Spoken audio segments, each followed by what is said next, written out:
Domino's Pizza announced tasty Q2 results, with revenue growth of 4.3% year-over-year to $1.15 billion, with U.S. same-store sales growth up 3.4% and international same-store sales up 2.4%. 178 new stores were opened globally, for a total of 21,536 locations.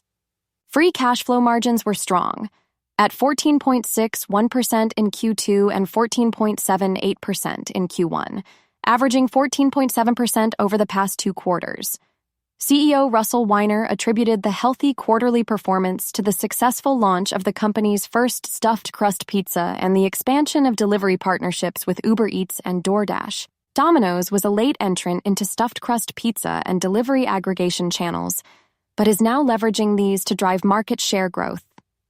The company expects its sales on DoorDash to build as awareness and marketing increases. Additionally, Domino's is focusing on its loyalty program, Domino's Rewards, which was revamped in 2023 and continues to be a growth driver for the brand.